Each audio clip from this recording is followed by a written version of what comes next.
दोस्तों रेडी। दोस्तों आप देख रहे हैं कि हमारे कॉलीग्स हम लोग सब अभी आए हैं। बहुत विस्तृत यू आर डिस्टर्बिंग एवरीबडी। भैया बोलो मत, आप ही नहीं, हमें बाकी भी लोगों को तकलीफ हो रही है।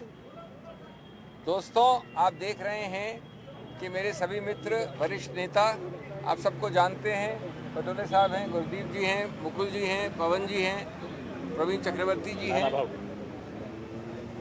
हम लोग सब अभी बहुत विस्तृत और व्यापक रूप से वार्तालाप करके आए हैं चुनाव आयोग से।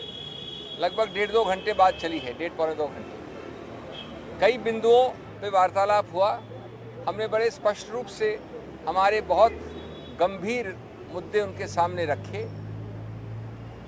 संक्षिप्त में बात यह है कि हमारा उनके सामने जाना संवैधानिक पारदर्शिता के आधार पर है। आप जानते हैं कि चुनाव समतल जमीन पे न हो तो गणतंत्र और लोकतंत्र पे आघात होता है और वो सीधा बेसिक स्ट्रक्चर संविधान के मूल ढांचे पर आघात होता है। इसलिए हमने कहा कि पारदर्शिता, विश्वास और लोकतंत्र के इंटरेस्ट में ये वार्तालाप होना चाहिए। और इसका मुख्य बिंदु था कि जो हमारे बहुत गंभीर मुद्दे हैं उन पे आपको डेटा रिलीज करना चाहिए, तथ्य देने चाहिए, उसका अवलोकन और उसका निष्कर्ष हम निकाल लेंगे। 3 या 4 मुख्य बिंदु थे।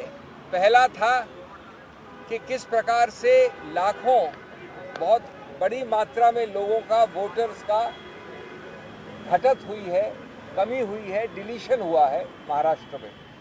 हमने कहा है कि इसके जो पर्याप्त फॉर्म होते हैं, इसके एक तौर तरीका होता है, घर घर जाके इसको प्रमाणित करना होता है। उस प्रक्रिया के लिए हमें booth wise, polling booth wise और कॉन्स्टिट्यूंसी वाइज विस्तृत डेटा चाहिए जो अभी अवेलेबल नहीं है। उससे मालूम पड़ेगा कि इतना बड़ा नंबर जो लोगों का डिलीशन हुआ है वो किस आधार पे हुआ है, क्यों हुआ है, कैसे हुआ है। ये हुआ बिंदु नंबर 1। और उसमें हमने ये बताया कि कई बार हमारे सब लोग ज़मीन पे बात करके आए हैं, पटोले साहब यहाँ पर हैं, हमारे महाराष्ट्र के अध्यक्ष हैं, कि कई लोगों ने बताया कि कई डिलीशन एक व्यक्ति के 200-250 फॉर्म भरने के साथ हुए हैं। ये असंभव है। इससे मालूम पड़ता है कि एक साथ सामूहिक रूप से आप विकृत करना चाह रहे हैं चुनाव प्रणाली को। दूसरा हमारा बिंदु था इसी रूप में वोटर लिस्ट में जोड़ना, एडिशंस।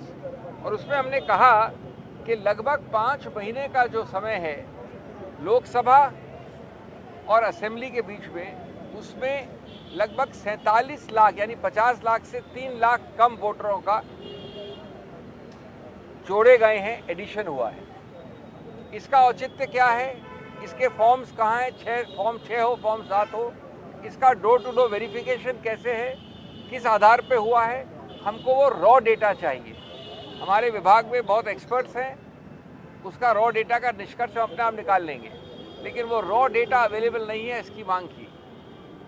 तीसरा अत्यंत महत्वपूर्ण बिंदु कि चुनाव आयोग के खुद के दिए हुए आंकड़ों के आधार पर एक सिर्फ महाराष्ट्र का उदाहरण लिया जाए तो 3 आंकड़े आते हैं। 58.22% वोटर टर्नआउट 5 बजे, 65.02% वोटर टर्नआउट 11:15 बजे रात को, 11:30 बजे रात को, और अंतिम आंकड़ा अगले 2 दिन बाद 67% या 67 से थोड़ा ऊपर, यानी 7% लगभग का फर्क।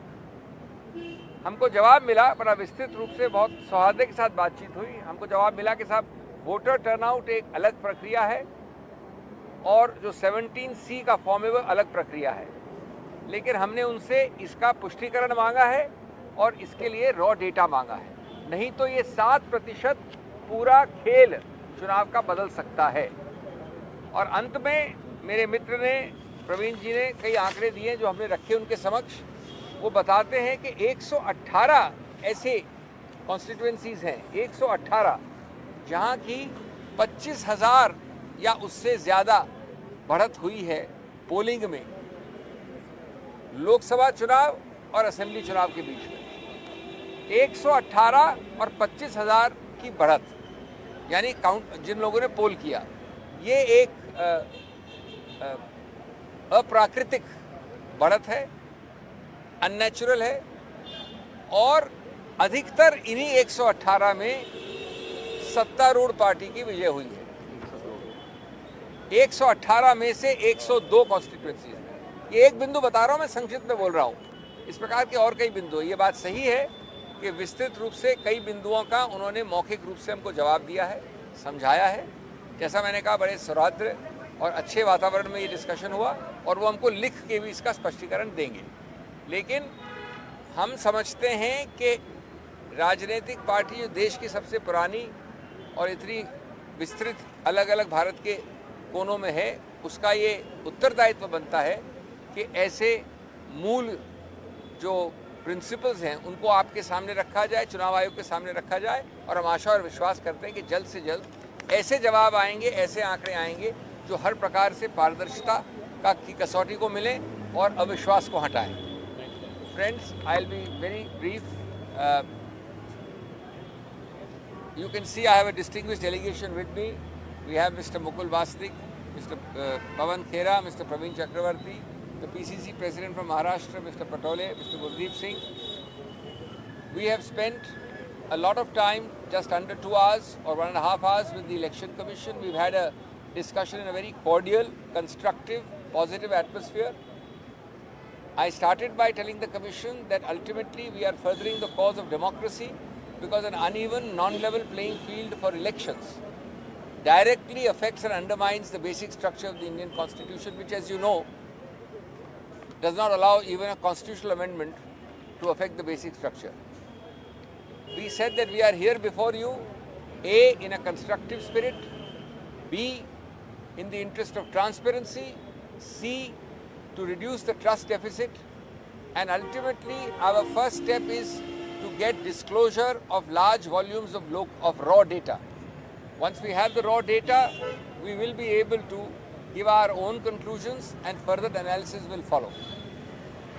3 or 4 main issues we raised. Issue number 1 was the large numbers of deletions from voter lists in the Maharashtra elections in the 5-month period between the Lok Sabha elections and the assembly elections. We have questioned the door-to-door surveys which are mandatorily required before you do deletion.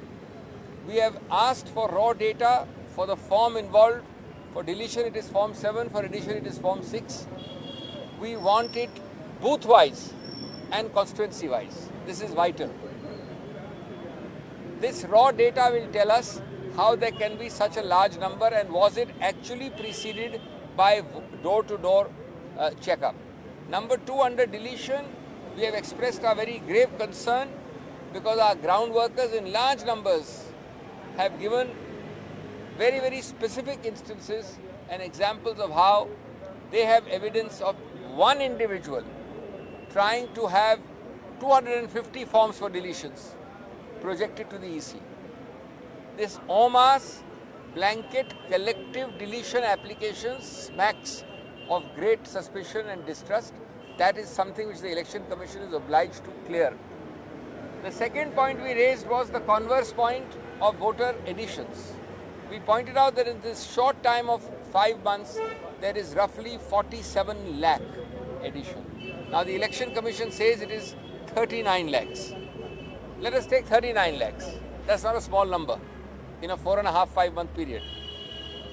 We pointed out here again that you have to establish transparency and reassurance by showing the door-to-door surveys which led to these additions and how you have done it. Give us the raw data.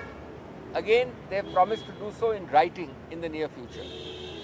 The third issue has been a very important and troubling issue, repeated in state after state, but possibly most graphically illustrated by Maharashtra.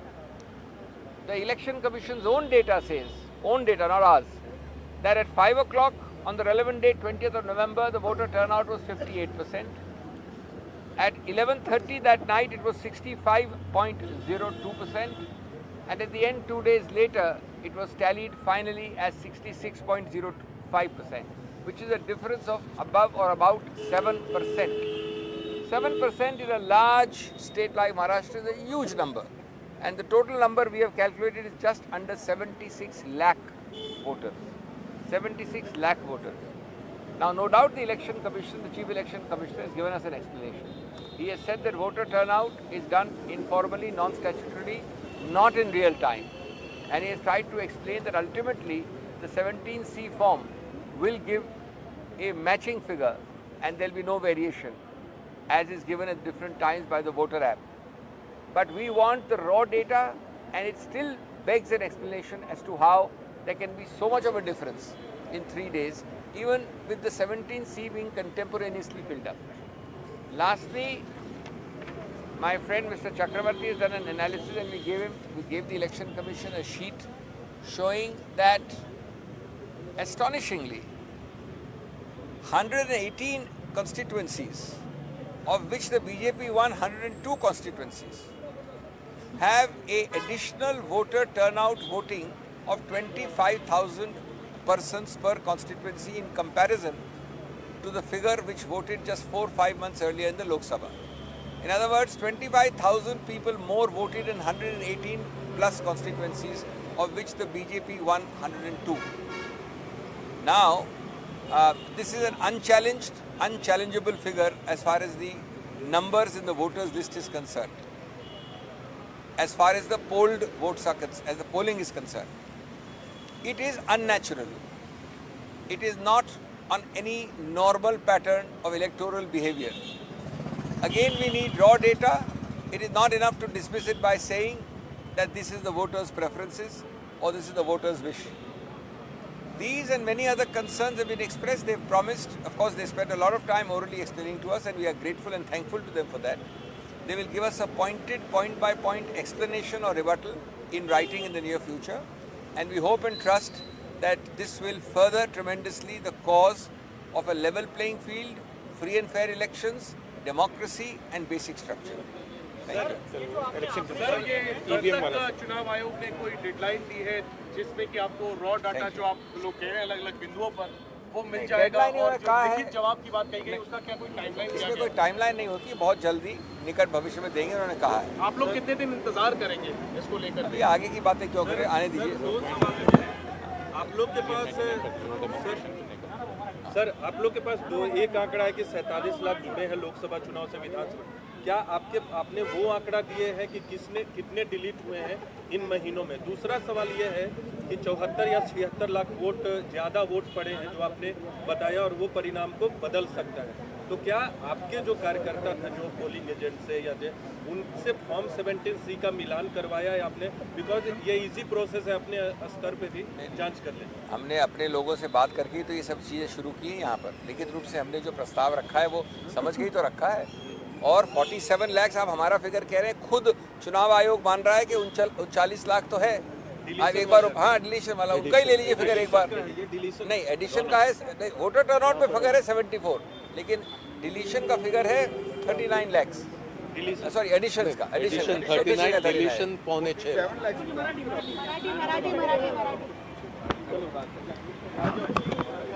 वैभव आओ।